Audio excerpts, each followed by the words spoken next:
महामृत्युंजय मंत्र क्या है और क्या इससे सच में आज भी कलयुग में अकाल मृत्यु दूर हो सकती है? महामृत्यु पे जय पाने के लिए इसके लिए होता है महामृत्युंजय मंत्र। कुछ लोग इस्कॉन में कहते हैं कि सब कुछ कृष्ण जी हैं, लाइक विष्णु ही सब कुछ हैं, और वो शिव को नहीं मानते ज्यादा।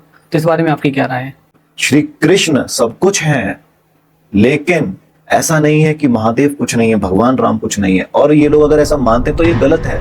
और भगवान कृष्ण को, राम को उतनी आसानी से नहीं पाया जा सकता जितनी आसानी से आप महादेव की पूजा करके उन्हें पा लेंगे। जी। ये दोनों ही एक दूसरे के पूरक हैं। और रुद्र क्या है? रुद्र, रु का मतलब होता है दुख, और द्र जो है वो होती है आपकी दरिद्रता, उसको जो नाश करते हैं वो होते हैं रुद्र। आपको पता चले जैसे कि आपकी 7 दिन बाद मृत्यु होने वाली है, तो आप उन 7 दिन में क्या कार्य करना चाहेंगे? अपने गुरुदेव के साथ समय बिताएंगे और भजन करेंगे। जय सिया राम। आज हमारे साथ शिवराम जी हैं, जो कि एक कथावाचक हैं, राम कथा भी करते हैं और सुंदरकांड का पाठ भी करते हैं। तो आइए हम इस पॉडकास्ट को श्री राम वंदना से शुरू करते हैं। सबसे पहले तो अभय जी आपका बहुत बहुत शुक्रिया और आप सभी को सादर जय सिया राम। जय सिया राम। श्री सीतानाथ समारंभाम श्री रामानंद आर्य मध्यमाम अस्मदाचार्य पर्यंताम वंदे श्री गुरु परंपराम। ब्रह्मानंदम परम सुखदम केवलम ज्ञानमूर्तिम द्वंद्वातीतम गगन सदृश्यम तत्वमस्यादि लक्ष्यम एकम नित्यम विमलमचलम सर्वदेश साक्षी भूतम भावातीतम त्रिगुण रहितम सद्गुरुम तम नमामि। ओम गंगुर्वै नमः, ओम गंगुर्वै नमः, ओम गंगुर्वै नमः। श्रीमद् रामहर्षण विजयते तराम। तो हम इस पॉडकास्ट को शुरू करते हैं। महामृत्युंजय मंत्र क्या है और क्या इससे सच में आज भी कलयुग में अकाल मृत्यु दूर हो सकती है? देखिए, सबसे पहले तो महामृत्युंजय मंत्र, इसका अर्थ क्या है और ये है किससे? महामृत्यु मतलब मृत्यु तो मृत्यु है, लेकिन जो घोर मृत्यु है, जो घोर यातना है, मृत्यु एक बार आ गई ठीक है, एक बार आप आए, एक बार शरीर आया खत्म। लेकिन जो एक तड़पता है व्यक्ति, है ना, जो यातना सहता है, उसको भी महामृत्यु कहा जाता है। जैसे हम कहते हैं कि तड़प रहा है, ये जीवन में ऐसा हो रहा है, वो हो रहा है, इस यातना से बचने के लिए इसको क्या कहा गया है? महामृत्युंजय मंत्र, जन्म मरण के बंधन से मुक्त होने के लिए। अब ये मंत्र किसका है? ये मंत्र है भगवान शंकर का, भगवान शिव का। भगवान शंकर किसके स्वामी है? संहार के, रुद्र के। और रुद्र क्या है? रुद्र, रु का मतलब होता है दुख, और द्र जो है वो होती है आपकी दरिद्रता, उसको जो नाश करते हैं वो होते हैं रुद्र। तो हर तरीके के संकट को, हर तरीके की मृत्यु को, चाहे वो कैसी भी हो, वहां पे किसका उपयोग होता है? महामृत्युंजय मंत्र का। मृत्यु पे जय पाने के लिए, महामृत्यु पे जय पाने के लिए, इसके लिए होता है महामृत्युंजय मंत्र। अब इसको अगर आप करने की विधि पूछे तो बहुत साधारण विधि है। पूरी शुद्धता के साथ में पहले भगवान शंकर का रुद्राभिषेक करके फिर उसके साथ में आप करिए। या फिर कहीं ऐसी परिस्थिति में आप फंसे हैं कि अभिषेक नहीं कर पा रहे हैं, ऐसी कोई पूजा पद्धति नहीं कर पा रहे, लेकिन पूरे शुद्धता के साथ में आचार विचार से अब मंत्र को जपिए। तो इससे क्या अकाल मृत्यु का भय दूर होता है या उसको टाली जा सकती है? मृत्यु तो एक अखंड सत्य है जी। मृत्यु तो नहीं टाली जा सकती। जितनी राम जी ने लिख दी है उतनी तो आएगी ही आएगी। मार्कंडे जी थे, मार्कंडे जी को तो सिर्फ 11 साल जीने का उनको वरदान था। पहले 6 साल का था, लेकिन फिर बढ़ा के 11 साल का किया गया। लेकिन उस मृत्यु को भी भगवान शंकर ने टाल दिया। भाग्य हूं मेट सके त्रिपुरारी, भाग्य को मिटाने की शक्ति कौन रखते हैं? त्रिपुरारी में। त्रिपुरारी कौन? महादेव, है ना। तो मृत्यु तो अखंड सत्य है, लेकिन मृत्यु के समय हमें ना तो तड़प हो, ना हमें भय हो, ना हमारी कोई ऐसी कामना रह गई हो कि मैं ये कर लेता कि और ये रह गया, वो हो गया, किसी तरीके का लोभ ना हो। इसलिए होता है महामृत्युंजय। आपने कभी ऐसा अनुभव किया है कि महामृत्युंजय मंत्र का जाप किया हो तो उसकी मृत्यु सरल हो गई हो? ऐसा कुछ अनुभव हुआ है आपका?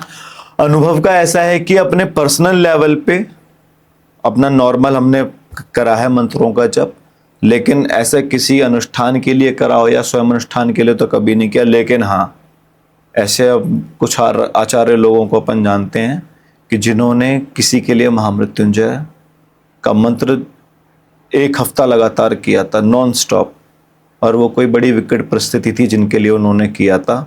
7 ब्राह्मणों ने किया था वो, और करीब 1.5 साल पहले की बात है। और अपनी आंखों से प्रत्यक्ष रूप से भी हमने देखा है कि अगर आप पूरे सच्चे भावना, श्रद्धा, आस्था के साथ करते हैं तो वो काम करता है। कोई भी मंत्र, अकेला महामृत्युंजय मंत्र नहीं, कोई भी मंत्र, जो भी मंत्र आपको गुरुदेव ने दे दिया वो आपको मणि दे दी, अगर उस भावना के साथ, उस दृढ़ निश्चय के साथ में आप करेंगे तो वो काम करती ही करती है। जिसके पास नहीं है कुछ, वो महामृत्युंजय का जाप करिए, भगवान शंकर ने तो सबको दे ही दिया है ना। तो आप, ये है ऐसा अनुभव। ठीक है, हर मंत्र के आगे ओम का उच्चारण होता है, तो ये ओम शब्द है क्या आखिरकार? ओम खुद में एक पार ब्रह्म परमेश्वर है ना। पूरी सृष्टि में जो एक ध्वनि है वो ओम है।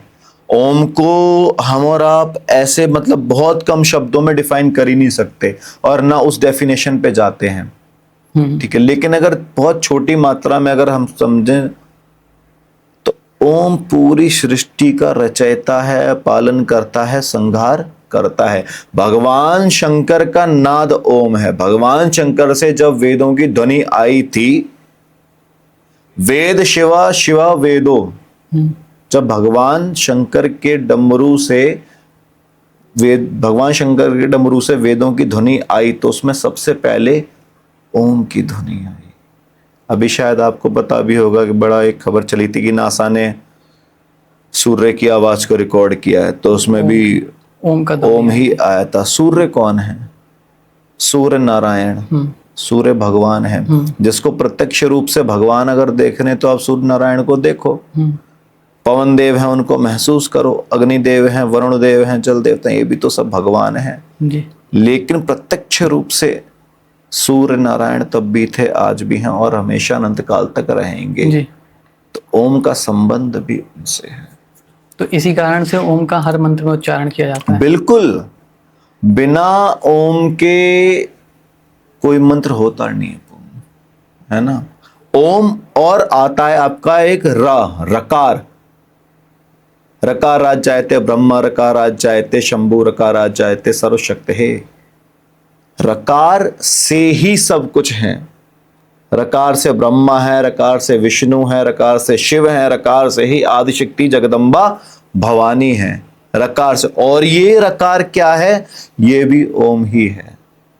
रकार का अर्थ बताइए एक बार। रकार का अर्थ ये है कि जब अपन को गुरु मंत्र मिलता है, ये स्तुतियां होती हैं, है ना, इनको बहुत कम शब्दों में मतलब ये डिफाइन कर नहीं सकते इनको। तो अपनी ही एक अल्प ज्ञान से बस इतना है कि रकार जो है, रकार भी ध्वनि है किसकी? भगवान नारायण से, भगवान राम की। जब इसका और ओम का एक साथ मिलन होता है तब जाके सृष्टि का निर्माण होता है। तो इन दोनों को मिला दे तो जो ओमकार शब्द है वो इन दोनों का अर्थ है बस। अच्छा। और त्रिदेव की उत्पत्ति के बारे में हर पुराण में अलग अलग लिखा हुआ है। जैसे शिव पुराण में लिखा है कि विष्णु जी की उत्पत्ति शिव जी से हुई थी, और विष्णु पुराण में लिखा है कि शिव जी की उत्पत्ति विष्णु जी से हुई थी। तो ऐसा क्यों? मतलब ये तो पुराण है, ये तो सर्वथा सत्य होने चाहिए, पर ये अलग अलग क्यों लिखा हुआ है?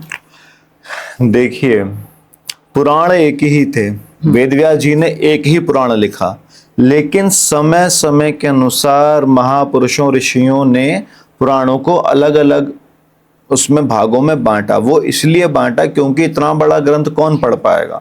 पुराण में भगवान की कथाएं, भगवान की लीला हैं, ठीक है। वेद जो है, वेदों का सार आया शास्त्रों में, ठीक है। और जो सार बच गया, शास्त्रों में आपके पास नियम है, शास्त्र वेदों में मंत्र हैं भगवान को बुलाने के, भगवान है क्या, और शास्त्र क्या है? नियम है। लेकिन जो लीलाएं हैं, वो लीलाएं किस में हैं? वो लीलाएं हैं पुराणों में। अब रही बात कि हर पुराण में अलग अलग, हर पुराण में अलग अलग जो बताया गया है कि देवी भागवत में देवी की सर्वप्रथम बताया गया है, विष्णु पुराण में विष्णु जी को, नारद में शिव को। तो ऐसा इसलिए है, हर व्यक्ति की, हर जीव आत्मा की आस्था अलग अलग इष्ट भगवान में होती है। सबके अपने इष्ट भगवान अलग अलग होते हैं। जैसे भगवान राम के जो इष्ट भगवान जो है वो रंगनाथ जी हैं, तो वो भी नारायण का स्वरूप, लेकिन नाम उनका अलग। भगवान राम के इष्ट कौन है? महादेव, शंकर। शंकर भगवान के इष्ट कौन है? भगवान राम, भगवान राम। विष्णु ही राम है, राम ही विष्णु है ना। अपने इष्ट के प्रति, अपने भगवान के प्रति आस्था कभी डगमगाए ना, आस्था अटूट बनी रहे कि मेरे पिताजी ही सर्वोपरि हैं, मेरे ही पिताजी। लेकिन क्या इसका मतलब ये है कि दूसरे के पिताजी उसके लिए कुछ नहीं करते? जी नहीं, नहीं है ना। नहीं। ऐसे ही कि मेरे पिता मेरे लिए हैं, उनके पिता उनके लिए हैं। तो पुराणों में हर देवता और हर भगवान को इसलिए सर्वप्रथम दिखाया गया सबसे ऊपर, ताकि जो भी व्यक्ति जीवात्मा की जिसमें श्रद्धा है, पूर्ण रूप से, पूर्ण तरीके से वो उन पर ही अटूट विश्वास बना के रखे। इधर उधर किसी को ना पकड़े, एक ही साधे सब सदे, सब साधे सब जाए। अब विष्णु जी के नाभि कमल से ब्रह्मा जी की उत्पत्ति हुई है जी। लेकिन यह भाव आया कैसे? अगर मुझे कुछ कार्य करना है, मैंने सोचा कि मैं वहां जाऊंगा, यह भाव कैसे आया? यह भाव आया कृपा से। तो नारायण के मन में भी ब्रह्मा जी को प्रकट करने के लिए जो भाव आया, वो किसकी कृपा से आया? महादेव की कृपा से। और ऐसा नहीं है कि महादेव से भगवान विष्णु निकले या विष्णु से भगवान महादेव निकले, नहीं, ये दोनों ही भगवान हैं, ये दोनों पहले से ही थे। और ना तो ये कभी चेंज होते हैं, ब्रह्मा चेंज होते हैं, इंद्र चेंज होते हैं, अलग अलग कल्प में, अलग अलग समय पे ब्रह्मा चेंज होते हैं, इंद्र चेंज होते हैं। लेकिन ना तो कभी नारायण चेंज होते हैं और ना ही कभी शिव शंकर जो महादेव वो कभी चेंज नहीं होते हैं। तो एक अभी आपने कल्प वर्ड बोला, तो कल्प शब्द क्या है और इसकी कितने युग का होता है? कल्प शब्द जो है आपका कई हजार सालों का ये इसका गणित है। उसका गणित का तो मुझे बहुत ज्यादा उसका अंदाजा नहीं है, ठीक है। लेकिन ये कहते हैं कि शायद 10 कल्प के बाद में, एक कल्प के बाद में एक आपके ब्रह्मा जो है वो बदलते हैं। तो ब्रह्मा और जो इंद्र का आसन है, ये नाम आसन का है, पोजीशन का है। इंद्र कोई भगवान नहीं है, ना ही ब्रह्मा, है ना। ये एक पद है जो हर मनुष्य को उसके संस्कारों, उसके पुण्य के फल के स्वरूप में प्राप्त होता है। तो केवल भगवान विष्णु और भगवान महादेव ही अजर अमर हैं, बाकी ब्रह्मा जो है वो नश्वर है। बिल्कुल, ब्रह्मा भी चेंज होंगे, इंद्र भी चेंज होंगे जी। और ब्रह्म और परब्रह्म क्या है? जैसे काफ़ी लोग शब्द यूज करते हैं, जैसे गीता में भी जब गीता प्रेस वालों की किताब पढ़ते हैं, उनके अनुवाद पढ़ते हैं, तो उन्होंने काफ़ी समय कृष्ण जी की जगह ब्रह्म का शब्द का प्रयोग किया है। तो वो क्या है? देखिए, जो पर ब्रह्म होता है ना, पर ब्रह्म ही ब्रह्म बनकर आते हैं। और जब ब्रह्म अपने आप को लीन कर देते हैं, अपने आप को छुटा लेते हैं, तब वो पर ब्रह्म हो जाते हैं। ब्रह्म से भी बड़े कौन होते हैं? पर ब्रह्म परमेश्वर, तुम हो सबके स्वामी। श्री कृष्ण जो है उनको ब्रह्म बताया गया भागवत में, ठीक है। भागवत में उन्होंने अपने आप को स्वयं ब्रह्म बताया है। ब्रह्म क्या है? जान लेना, खुद को जान लेना और परमात्मा को जान लेना। लेकिन ये इतना आसान नहीं है कि हम परमात्मा को जान लें। हम अपने आप को नहीं जान पाते तो हम क्या परमात्मा को जानेंगे? कभी नहीं जान सकते। वही पर ब्रह्म परमेश्वर जब यहाँ पर आते हैं तब वो ब्रह्म बन के आते हैं, और जब वो यहाँ से जाते हैं तब वो पर ब्रह्म हो जाते हैं। तो जो भगवान विष्णु और महादेव हैं वो पर ब्रह्म हैं, पर ब्रह्म हैं। और कृष्ण जी, राम जी जो उनके अवतार हुए हैं वो सारे ब्रह्म हैं। राम और कृष्ण पूर्ण अवतार हैं। अच्छा। राम और कृष्ण पूर्ण अवतार हैं। भगवान कृष्ण तो साक्षात लिखा हुआ कि वो एक जो पूर्ण अवतार है नारायण का, वो भगवान श्री कृष्ण है। लेकिन भगवान राम और भगवान कृष्ण में ब्रह्म से ऊपर पर ब्रह्म है। भगवान नारायण ने 11 अवतार लिए अलग अलग, लेकिन सबसे ज्यादा 2 ही पूजनीय हैं, भगवान राम और भगवान कृष्ण। क्यों? वो इसलिए क्योंकि ये दोनों पर ब्रह्म ने अपने आप को प्रकट यहां पे किया था। ब्रह्म बन के नहीं आए, यहां पे ही पर ब्रह्म बनकर आए। क्योंकि जिस समय भगवान प्रकट हुए, भगवान राम प्रकट हुए, स्वयं महादेव उनके दर्शन को आते हैं जी। सारे देवी देवता उनकी स्तुति करते हैं। 6 महीने तक तो सूर्य नारायण अपनी जगह से नहीं हिले। ऐसे ही जब कृष्ण आए उस समय पे सारे देवी देवता आए, उनकी स्तुतियां करते हैं। उसी समय पे भगवान महादेव गोपेश्वर महादेव बनकर आते हैं। लेकिन क्या परशुराम जी के समय ऐसे आए थे? क्या मत्स्य अवतार के समय आए ऐसे? नहीं, ऐसी कथाएं तो प्रचलित नहीं है ना, ऐसी कभी सुनी कथाएं है। प्रचलित, तो वो उनका ब्रह्म स्वरूप था। लेकिन जब देवता स्वयं आ गए, महादेव जहां स्वयं आ गए, तो वो तो खुद पर ब्रह्म है, तो क्या वो ब्रह्म के लिए आएंगे? नहीं। हम और आप उसी से बात करते हैं जिससे हमारे आचार विचार मिलते हैं, जी। अपने बराबर वालों से हम बात करते हैं। तो ऐसे ही जब नारायण राम कृष्ण पूरे वो पूर्ण रूप से आए थे, इसीलिए उनको पर ब्रह्म है वो, उन्हें हम ब्रह्म नहीं मान सकते। कुछ लोग निराकार रूप को पूजते हैं भगवान के, कुछ लोग साकार रूप जैसे कृष्ण नाम को पूजते हैं। तो इन दोनों में अंतर क्या है और हमें कौन से रूप को पूजने चाहिए? निराकार ओमकार मूलम तुरियम गिरा ज्ञान गौती तमीशम गिरीशम। निराकार क्या? कि हमें ये पता चले कि जिसका कोई आकार नहीं है। ध्यान लगाया, मेडिटेशन किया, ठीक है, किसी शक्ति की हम वंदना कर रहे हैं। लेकिन क्या ऐसा हो सकता है कि हम किसी शक्ति की आराधना कर रहे हैं और उसकी आकृति हमारे मन में ना बने? एक बिंदु तो जरूर बनेगा, एक प्रकाश तो जरूर बनेगा। लेकिन निराकार क्या मतलब क्या होता है? कि जिसका कोई आकार ही ना हो। क्या ऐसा संभव है? आपको और हमें इतना कंट्रोल है अपने ऊपर कि हम बिल्कुल निराकार भाव से ही पूजा कर सके? नहीं। निराकार में जाने के लिए भी साकार को पूजना पड़ता है। भगवान राम जिस समय पे प्रकट हुए, एक दिव्य प्रकाश प्रकट हुआ था। मां कौशल्या उसको देख नहीं पा रही थी। मां कौशल्या उस आकार को, उस रोशनी को देख नहीं पा रही थी। उसी समय पे मां ने क्या बोला कि तजहु तात यह रूपा। भगवान 4 भुज के साथ में एकदम प्रकट होते हैं, दिव्य प्रकाश होता है। मां कहती हैं कि इस रूप को अब त्यागो और कीजिए कछु शिशु लीला। शिशु की लीला करो, कीजिए शिशु लीला, शिशु की लीला करो। यानी कि निराकार पर ब्रह्म परमेश्वर ही साकार होता है और साकार ही निराकार होता है। जाके साकार से आप निराकार की तरफ जाएंगे। अगर आप किसी के बारे में विचार करेंगे, उसकी आकृति मन में आएगी ही आएगी, सब कुछ होगा, तो वो निराकार कैसे हुआ? लेकिन जब आप पूर्णतः तरीके से उसके बारे में, उसमें एकदम अपना समर्पण भाव रख देंगे, तभी जाके वो निराकार हो जाएगा। तो जो निराकार लोग को मानते हैं वो ओम को मानते हैं, उनके लिए सब कुछ ओम है। वो ओम की ध्वनि करते हैं और ओम को ही सब कुछ मानते हैं। देखिए, जो बड़े सिद्ध संत महात्मा हैं उनकी बात नहीं करते हैं, क्योंकि उन्होंने तो निराकार और साकार सबको पा लिया। लेकिन जो कुछ लोग हैं कि निराकार की ही पूजा करते हैं और ओम को ही मानते हैं, तो ओम अपने आप में परमेश्वर है, उसमें कोई बुराई नहीं। ओम अपने आप में परमेश्वर है।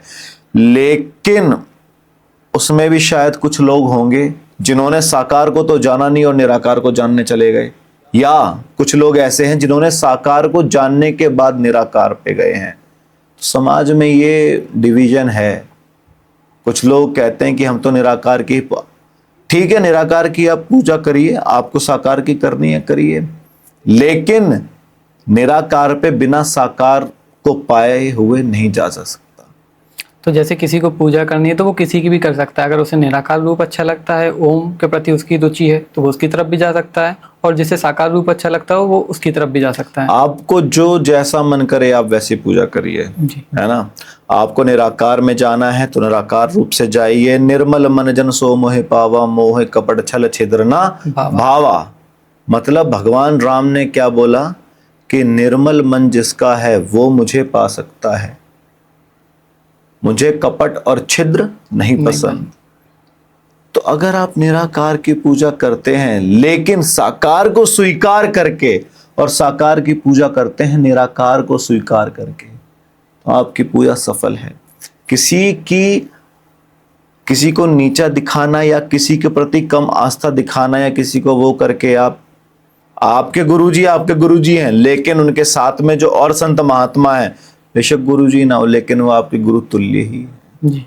कुछ लोग इस्कॉन में कहते हैं कि सब कुछ कृष्ण जी हैं, लाइक विष्णु ही सब कुछ हैं, और वो शिव को नहीं मानते ज़्यादा, तो इस बारे में आपकी क्या राय है? अब इस्कॉन वाले तो ये कहते हैं कि सब कुछ श्री कृष्ण ही हैं, जी। सब कुछ वही हैं, तो ठीक है, सब कुछ वही हैं, श्री कृष्ण हैं, ऐसा कुछ नहीं है। लेकिन वही बात कही ना, श्री कृष्ण को मान के अगर आप किसी और का आदर नहीं करते, निरादर कर रहे हैं, तो क्या आपने श्री कृष्ण को माना? शिव मम द्रोही दास कहावा, सोनर मोय सपने नहीं भावा।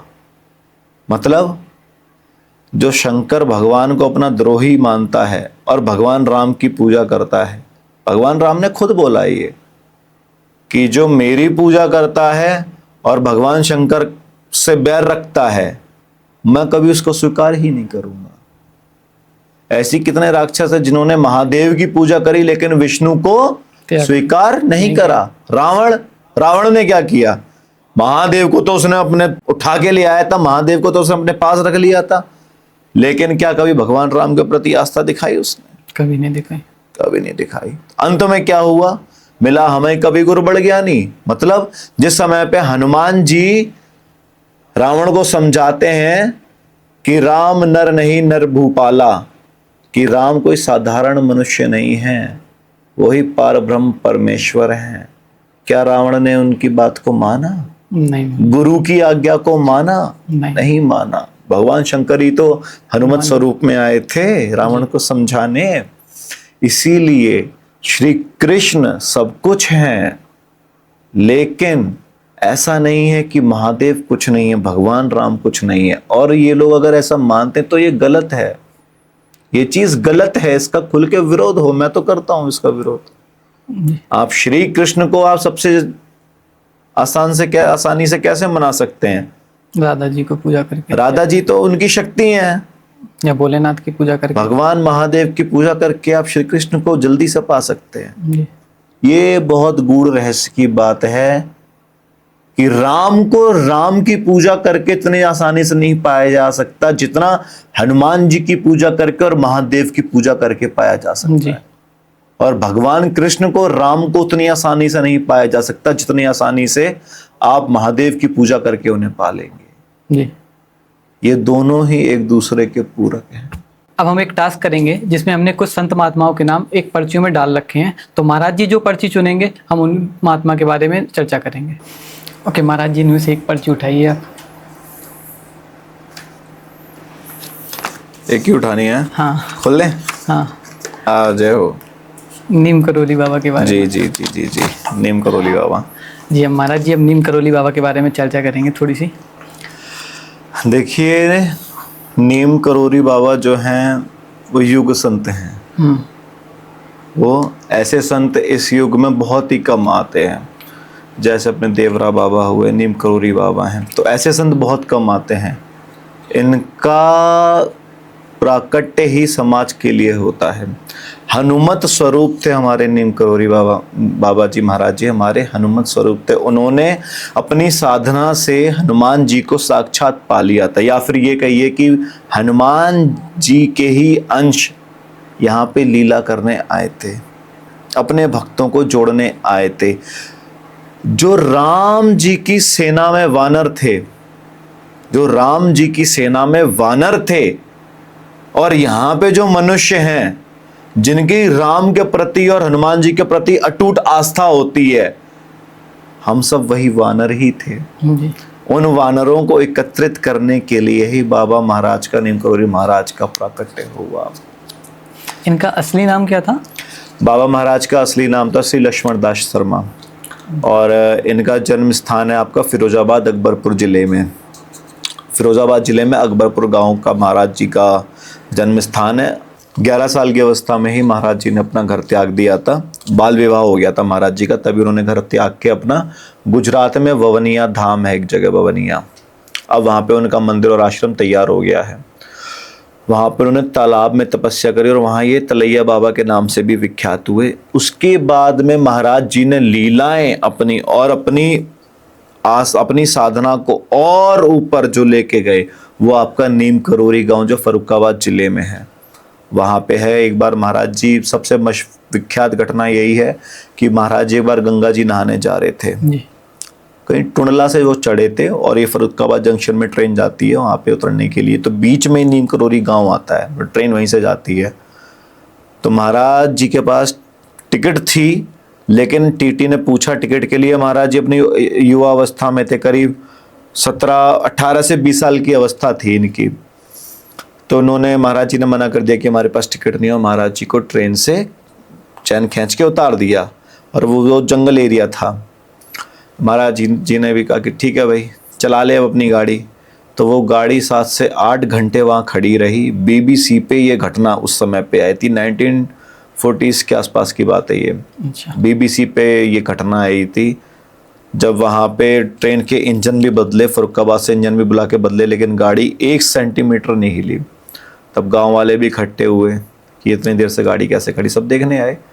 तब उन्होंने समझाया कि महात्मा है, इनसे माफ़ी मांगी। तब माफ़ी मांगी और महाराज जी ने यही बोला कि यहाँ पे हमारा एक स्टेशन बनेगा और जो भी हमारे धाम के लिए आएगा उसकी कभी यहाँ पे टिकट नहीं लगेगी। तो आज भी मतलब आप जाएंगे नीम करोरी ट्रेन से, मंगलवार को कोई टिकट वगैरह नहीं लगती और हर गाड़ी नीम करोरी स्टेशन पे रुकती है। और कई तो मतलब बताया ये जाता है कि वहीं पे एक संकीसा धाम है, वहाँ पे बुद्धिस्ट मॉन्क वगैरह जाते हैं, उनकी जगह है वो। तो महाराज जी उधर ना जाके बताते हैं ऐसा कुछ, जिनसे हमारी मुलाकात हुई अपने गुरु परिवार में, कि वो संकीसा की तरफ जा रहे थे, लेकिन वहाँ ना जाके नीम करोरी गाँव में चले गए। वहाँ उन्होंने गुफा में तपस्या करी, पूरे गांव ने लीलाएं देखी उनकी। पूरे वहाँ के क्षेत्र में आज भी महाराज जी बहुत विख्यात हैं। और कैंची धाम महाराज जी गए थे, 20 साल फर्रुखाबाद नीम करोरी गांव में रहे, यहाँ एक बड़ा हवन यज्ञ किया। उसके बाद में वो कैंची धाम चले गए। कैंची धाम में फिर जो विख्याति जो लोग बाहर से आए वो सब आए, और बाबा महाराज ने अपने वृंदावन के आश्रम में यहाँ पे अपने आप को ब्रह्म लीन कर दिया। नीम करोली बाबा की कुछ ऐसी घटना बताइए जो आम मानव की समझ से बाहर है। एक बहुत प्रसिद्ध घटना है कम्बल वाली। फर्रुखाबाद जिले की ही एक दंपत्ति थी, तो जिस समय पे अपना वर्ल्ड वॉर 2 चल रहा था, उस समय पे उस दंपत्ति का एक बेटा था और वो अपना ब्रिटिश सेना की तरफ से लड़ रहे थे, और ये म्यांमार के बॉर्डर पे लड़ाई थी। तो एक रात अचानक बाबा महाराज जी आते हैं और उनके घर पे रात को रुकते हैं। अब वो भी इस अचंभे में आ गए कि इतनी रात महाराज जी क्यों आए हैं क्या है। वो लोग बड़े मतलब अभाव में थे, गरीब थे वो लोग भी, ठीक है। और महाराज जी जब आ गए तो उनको भी समझ नहीं आया क्या करें क्या नहीं करें। तो महाराज जी ने बोला कि हम प्रसाद वो रोटी पाएंगे। तो उन्होंने कहा कि महाराज जी खाने के लिए तो कुछ नहीं, क्योंकि बासी रोटी रखी हुई। तो उन्होंने कहा जो भी है वो लेके आओ। तो महाराज जी ने खाना खाया, भोजन पाके वो उन्होंने अपना आराम किया, और उस पूरी रात वो कराहते रहे, जैसे बुखार में अपन कराहते हैं वैसे कराहते रहे, जीव जीव आवाज़ें निकाल रहे थे। और सुबह करीब 4 बजे उठे महाराज जी, और एक कंबल जो ओढ़ते थे महाराज जी वो उनको दे दिया और कहा कि इसको गंगा जी में अपना प्रवाहित करे आओ, लेकिन खोल के मत देखना। जब वो कंबल को लेके जाते हैं तो जैसे जैसे गंगा जी के पास पहुंचते हैं वैसे वैसे वो कंबल भारी होने लगता है और उसमें से खन खन की आवाज आती है।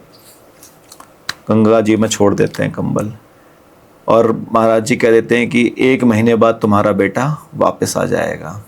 हमें पता है वो वहां जंग लड़ रहा है, 1 महीने में आ जाएगा, परेशान मत हो। ठीक 1 महीने बाद उनका बेटा वापस आता है। वापस आने के कुछ समय बाद में आपस में फैमिली में बात होती है, तो वो बताते हैं कि एक रात हम लोग ऐसे ऐसे फंस गए थे बॉर्डर पे, और माँ मेरे सारे साथी मारे जाते हैं, जापानियों ने सबको मार दिया था, लेकिन मुझे एक भी गोली नहीं लगी। और वो बताते हैं आज से 1 महीने पहले की बात है, कुछ समय पहले की बात है। तभी उन सबको वो इतना भाव विभोर हो जाते हैं, क्योंकि ये वही तारीख थी जिस समय पे महाराज जी उस घर में मौजूद थे और उन्होंने वो सारी चीज़ें अपने ऊपर उतार ली थी। तो एक प्रसिद्ध घटना वो भी है कि जब वो एक गुफा में आने के लिए मना करते हैं लेकिन कुछ गांव वाले आ जाते हैं जी, उस बारे में ये फर्रुखाबाद के, ये नीम करोरी गांव की ही बात है कि बाबा महाराज, ये तो संतों की लीलाएं हैं, संत महापुरुषों की लीलाओं का बखान नहीं किया जा सकता, है ना। तो महाराज जी जब जाते हैं गुफा में तपस्या के लिए और वो मना कर देते हैं कि कोई भी मेरी इजाज़त के बिना यहाँ पे मत आना, लेकिन एक व्यक्ति होता है वो दूध लेके जाता है महाराज जी के लिए, और वो क्या देखता है कि महाराज जी एकदम विष्णु स्वरूप में लेटे हुए हैं और उनके पूरे बदन पे नाग ही नाग है, मतलब एक ही समय पे उनको नारायण और शिव दोनों के दर्शन होते हैं, और वो देख के उन्हें बेहोश हो जाते हैं। वो लोग आज भी मौजूद हैं, उनकी जो पीढ़ियां अभी की हैं वो लोग आज भी मौजूद हैं। आप कभी नीम करोरी गांव जाएंगे, कैंची धाम तो बहुत विख्यात है जी, लेकिन नीम करोरी गांव भी बहुत विख्यात है, लेकिन वहां पे इतना कोई जाता नहीं है जिस हिसाब की विख्याति कैंची धाम की है। तो वहां पे भी आज भी वो शक्ति मौजूद है, वहां पे आज भी वो लोग मौजूद हैं जिन्होंने अपनी आंखों से वो लीलाएं देखी हैं। उनके महाराज जी के हाथों से बनाए हुए हनुमान जी आज भी वहाँ मौजूद हैं, आज भी वो गुफा मौजूद है जिसमें महाराज जी ने तपस्या की, आज भी वो स्टेशन मौजूद है जहाँ गाड़ी रुकी थी। यहाँ महाराज जी ने एक दिल्ली में भी स्थापित की थी एक हनुमान जी की मूर्ति क्या? जी, दिल्ली में आपका जौनापुर एक मंदिर है, महाराज जी यहाँ पे आते रहते थे, यहाँ पे एक महात्मा थे तो उनके पास आते थे वो। और कश्मीरी गेट पे आपका गुप्त हनुमान मंदिर है, तो वो नारायण बाबा थे अपने एक, तो नारायण बाबा जो हैं वो बिरला मंदिर में पुजारी थे। तब महाराज जी ने एक बार बिरला मंदिर गए थे, क्योंकि जो बिरला थे वो महाराज जी, जुगल किशोर बिरला जी, वो महाराज जी के भक्त थे। उन्होंने कहा था कि हम एक मंदिर यहाँ पे बनाएंगे, और वो मंदिर नारायण बाबा को दे दिया था। यहाँ पे जो मूर्ति प्रकट हुई थी इस मंदिर में, गुप्त हनुमान मंदिर में, वो मूर्ति स्वयंभू प्रकट हुई थी, खुदाई में वो मूर्ति अपने आप निकली थी, क्योंकि जुगल किशोर बिरला जी ने कहा था कि महाराज जी मूर्ति मैं बाजार से नहीं खरीदूंगा, तो महाराज जी ने गुस्से में कहा था कि जाओ मूर्ति वहीं से प्रकट होगी। तो ये सत्य घटना है, और हम लोग वहाँ से मंदिर से जुड़े हुए भी हैं। वहाँ की सुंदरकांड की जो अपनी टीम है, अपने जो लोग हैं साथी, हम लोग वहाँ पे रहते हैं, करते हैं। और वहाँ पे अभी जो कार्यरत हैं पंडित गोपाल स्वामी जी महाराज जी हैं, वो नारायण बाबा के ही पुत्र हैं और बहुत साधु स्वभाव है, तो आप भी जाइए। जी जरूर। अब हम एक रैपिड फायर राउंड करेंगे जिसमें महाराज जी से शॉर्ट क्वेश्चन पूछेंगे और महाराज जी का उसको शॉर्ट में आंसर देना होगा। अगर आप राम जी से मिल पाते तो उनसे क्या प्रश्न पूछते? राम जी के गुण गाने में ही अपने को अच्छा लगता है, और राम जी अगर मिलते तो उनसे बस प्रश्न तो कुछ नहीं होता, प्रश्न कुछ नहीं होता बस। जी ओके। रामायण की कौन सी एक बात है जो हर इंसान को अपनी ज़िंदगी में अपनानी चाहिए? रामायण की बहुत सारी बातें हैं, रामचरितमानस की, जो सब हर कोई अपने जीवन में उतार सकता है। ऐसा कोई किरदार पात्र नहीं है जो नहीं वहाँ से सीखता, लेकिन एक व्यक्ति का स्वभाव, एक व्यक्ति का जीवन जीना कैसे है मर्यादा में, आप वो सीखिए तो आप सब सीख जाएंगे। अगर हम महादेव को एक शब्द में डिफाइन करना चाहेंगे तो कैसे करेंगे? राम। जी ओके। महादेव और राम जी के बीच में सबसे बड़ा अंतर क्या है जो आप समझते हैं? सबसे बड़ा अंतर महादेव और राम में यही है कि दोनों एक दूसरे के पूरक हैं, कोई अंतर नहीं। जी ओके। सुंदरकांड की कौन सी एक पंक्ति है जो आपको हर मुश्किल में शक्ति प्रदान करती है? पवन तनय बल पवन समाना, बुद्धि विवेक विज्ञान निधाना, कवन सुकाज कठिन जग माही, जो नहीं होए तात तुम पाही, राम काज लगी तब अवतारा, सुनत ही भयो पर्वत कारा। जी ओके। अब हम कुछ एक क्वेश्चन और है, उसके बाद हम इस पॉडकास्ट का एंड करेंगे। आप मृत्यु के बारे में सोचते हैं? जी बिल्कुल। मृत्यु क्या है आपके लिए? मृत्यु इस शरीर की होगी, इसलिए जो जीवात्मा हम सब में बैठा हुआ है इसकी मृत्यु नहीं है, ये सिर्फ और सिर्फ ब्रह्म में लीन होगा, अपने इष्ट भगवान में लीन होगा, तो मृत्यु इस शरीर की होनी है, और वो तो अखंड सत्य है, सबकी हुई है।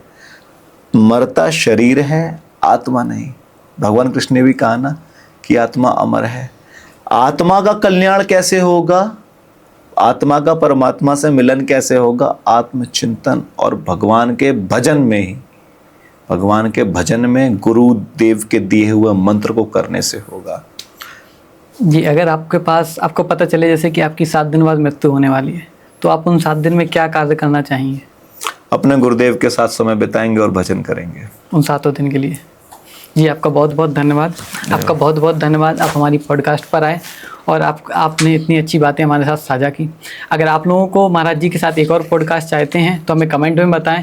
हम महाराज जी के साथ जल्दी एक दूसरी पॉडकास्ट भी करेंगे जिसमें हम महादेव के बारे में और बातें करेंगे और श्री राम के बारे में बातें करेंगे। जय श्री राम। जय जय सिया राम।